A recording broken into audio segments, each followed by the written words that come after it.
बाक्सा जिल्लानि सिङाव थानाय रुपहि दखरा एबसुनि खुंगा 34थि बोसोरसालिया जथुम्माया मैयानिफ्राय जागायदों आरो बेनिनो दिनै नैथि एबा जोबथा सान।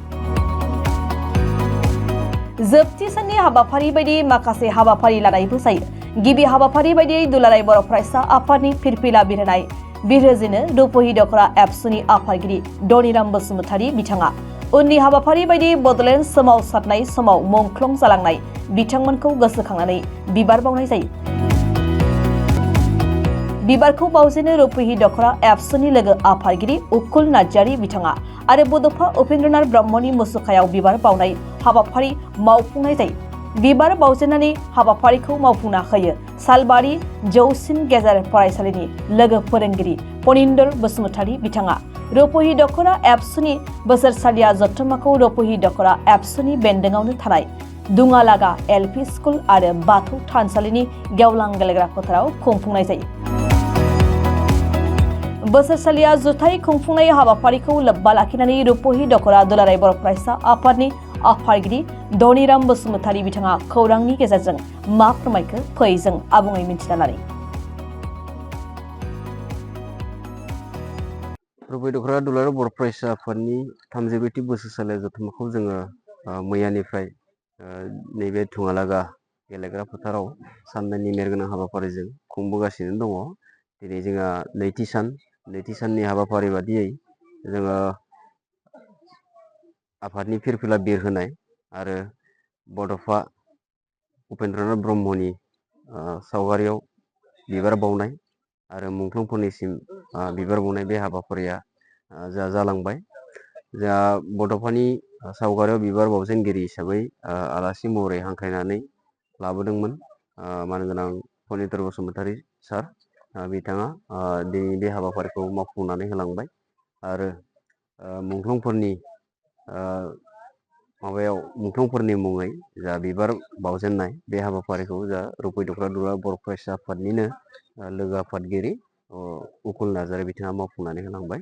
दा जोंनि फुंनि जि हाबाफारि बेयो बिदिनो जोबलांबाय।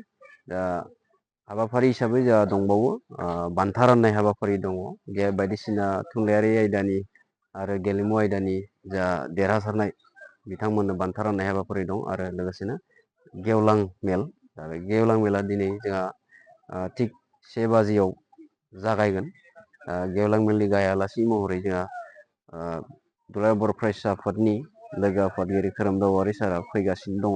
दान्दिसे समनि उनाव नुजाथिफैगोन आरो थांखिजानाय बुंथिगिरि हिसाबै जोंहा बाक्सा जिल्ला दुलाराय बर' फरायसा आफादनि मानाव गेदेर आफादगिरि उमेश दैमारी मानगोनां बिथाङा फैगासिनो दङ। थांखिजानाय बुंथिगिरि हिसाबैनो जोंनि बयजोंबो सिनायजानाय मानाव गेदेर फैला बरगयारी बिथाङाबो फैगासिनो दङ आरो थांखिजानाय बुंथिगिरि हिसाबैनो सासे दंबावो। बिथाङानो जाहैबाय बावैसो तामुलपुर जिल्ला दुलाराय बर' फरायसा आफादनि आफादगिरि महरै सायख'जानाय बासिराम रामसियारि मानगोनां बिथाङाबो फैगासिनो दङ आरो जोंनि दिनै बे गेवलां मेलखौ बेखेवनानै होफैगोन बयजोंबो सिनायजानाय मिथिजानाय 20 नं कक्लाबारि बियाबनि मानाव गेदेर MCLA मन्टु बर' मानगोनां बिथाङा दिनै बे गेवलां मेलखौ बेखेवनानै होफैगोन। बर' लाइमोनफोर आरो बर' फरायसुला फरायसुलिफोरखौ लानानै जा एबसुनि मावनाय हाबाफारि बेयो मालाबाबो खम जायाखै। जोङो मावफुंलांगासिनो दङ, दिनैबो मावगासिनो दङ, सिगांबो मावदों, उनावबो मावलांबाय थागोन।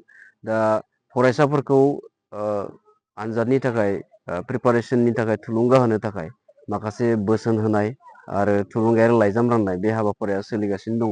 थुलुंगायारि लाइजाम राननाय हिसाबै जोंहा मिरुनिफ्राय जा लाइजाम हरदों बेखौ जोङो फरायसाफोरनो राननाय बे हाबाफारिया जोंहा जागासिनो दङ आरो स्पेसियेलि फरायसाफोरजों लोगो हमनानै जोङो फरायसाफोरखौ मानो फरायनांगौ, माबोरै फरायनांगौ, आनजादाव माबोरै फरायोब्ला मोजां नम्बर लाखिनो हागोन, मोजाङै मोजां उथ्रिसारनो हागोन आरो साख्रि बाख्रिनि थाखाय इयुनाव माबोरै गावखौनो गसंथानो हागोन बेफोरबायदि आयदाखौ लानानै बेफोरबायसा जि बोसोन बेफोरखौ जोङो फरायसाफोरनो होबोबाय थादों आरो लाइमोनफोरखौ माखासे गाज्रि बेसाद बाहायनाय, समाज बेरेखा हाबा हुखा बेनिफ्राय जानगाराव थानो थाखाय जों अरायबो खावलायबोबाय थादों आरो बेनि थाखाय जोङो गोख्रोङै खामानि मावबोबाय थादों रुपहि दखरा दुलाराय बर' फरायसा आफाद हिसाबै।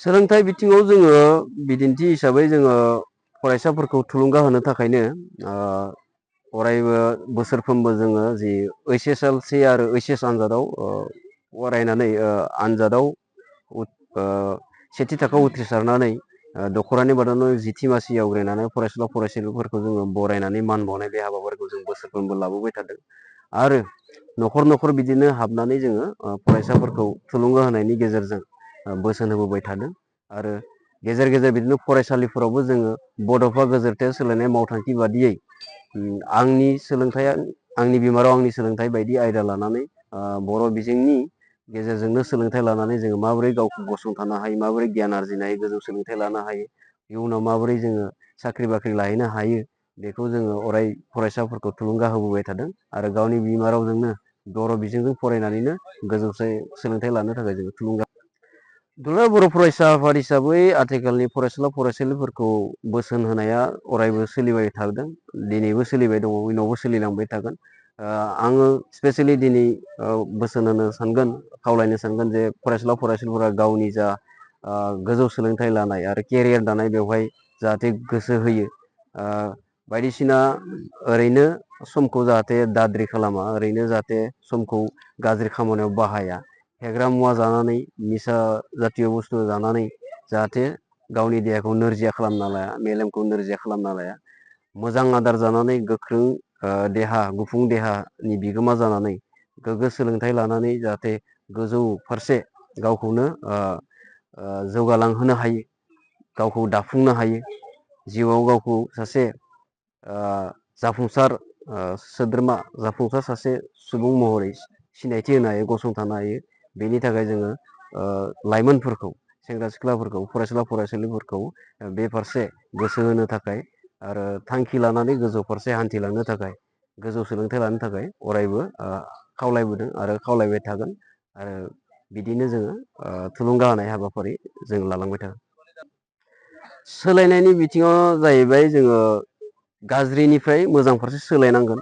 बेनो जाहैबाय जोङो जुदि सोरबाफोर जौ जुवा बाहायोमोनब्ला, जौ लोङोमोनब्ला, जुवा गेलेयोमोनब्ला, बेफोरबायदि गाज्रि खामानिखौ नागारनानै जाहाथे मोजां फारसे फैयो, समाजखौ जोङो जौ जुवायाव गोजोमना थानाय मोनसे थासारिनिफ्राय बेनिफ्राय उदां खालामनाय बा सोलायनाय मोनसे गेरेमसा हारि दानायनि जा गोनांथि, जा जोङो गेरेमसा हारि दानो थाखाय जोंनो सोलोंथाइनि थासारि नांगौ, समाज बेब'स्थानि गोनांथि दङ, बेफोर फारसे जोङो गुरुत्त' होनानै गोसो होनानै जोङो समाजखौ गाज्रिनिफ्राय, गोग्लैसोनायनिफ्राय जौगानाय मोनसे मोजां थासारिसिम लाबोनांगोन। बेनि थाखाय जोङो अरायसम रायजो राजाजों सावरायनाय, रायजो राजाखौ थुलुंगा होनाय, बोसोन होनाय, खावलायनाय, बे जोंनि हाबाफारिया सोलिबाय थादों, इयुनावबो सोलिलांबाय थागोन। बिमा बिफाया बेयाव गोख्रों रल लानो नांगोन। बिमा बिफायानो जिथु न'खरनि बिगोमा, न'खरखौ सामलायो, न'खरनि गासै गथ' गथाया गावसोरनि आवथायावनो थायो हिसाबै, बेखायनो बिमा बिफानि जा रल बियो खोब गोख्रों जानांगोन। गथ' गथायखौ ओरैनो जोथोन लायाबालासे हगारनो नाङा, जोथोन लानांगोन, खबर लाबाय थानांगोन, बहाबा गाज्रि खामानियाव थांदों ना मादों, बहाबा बेरायनो थांदों ना मादों, बेफोरखौ अरायसम नोजोर होनानै गथ'फोरखौ बुजायनो हानांगोन, बुजायना लाखिनो हानांगोन आरो गथ'फोरखौ मोजां फारसे बोसोन होनानै लाबोनो हानांगोन, बोसोन होनानै गोग्गो सोलोंथाइ लानायनि फारसे जोङो लाबोनो हानांगोन गथ'फोरखौ। अब्लासो गथ'फोरा मोनसे बिमा बिफानि जा आवथायाव थानानै गावखौ गोग्गो सोलोंथाइ लानायनि फारसे थुलुंगा लानानै, गोग्गो सोलोंथाइ लानानै गावखौ दानायजों लोगोसे न'खर दानाय, समाज दानाय, हारि दानायनि जा थांखि नोजोर, बे फारसे दिंग्रायबोनो हागोन आरो जोंनि बर'खौ गेरेमसा हारि दानायनि जा थांखि, बे फारसे जोङो आगान सुरनो हागोन।